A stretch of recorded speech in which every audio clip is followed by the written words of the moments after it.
course is the great dilemma. Parents define the world for their children.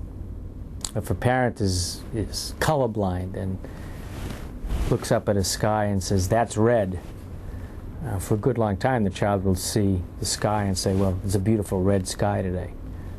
Child walks into a room doing this and the parent says, "Do you have a headache?"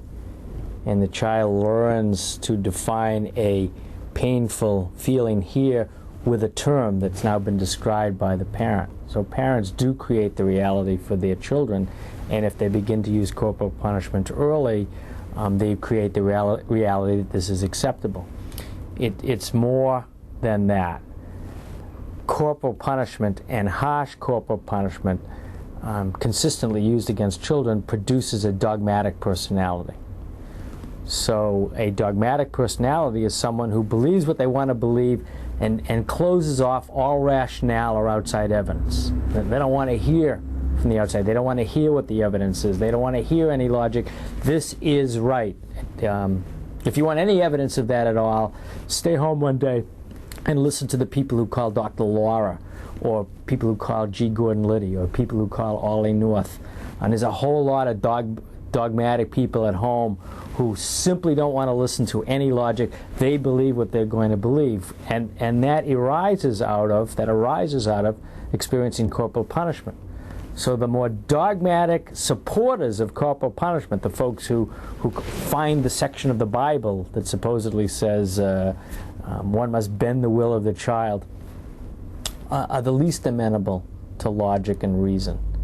And that's why we have such an uphill battle to create a cultural ethic that says, kids are human beings, kids can be harmed by this, and there ought to be a limitation on just how far parents should go in using violence towards children.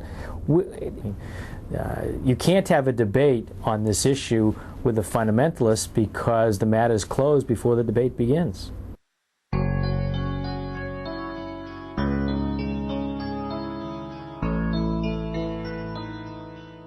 In addition to the empirical studies that we discussed and the data we collected, we also investigated the role of punitiveness in the political system by looking at the lives of a series of politicians who advocate punitive public policies.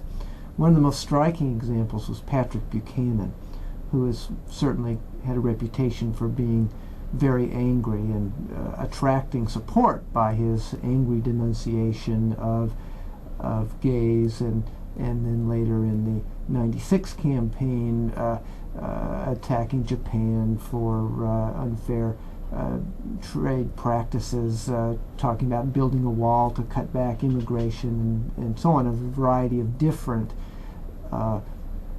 policies that really focused very much on blaming individuals for the economic problems. And it's fascinating if you look at his childhood, read his autobiography.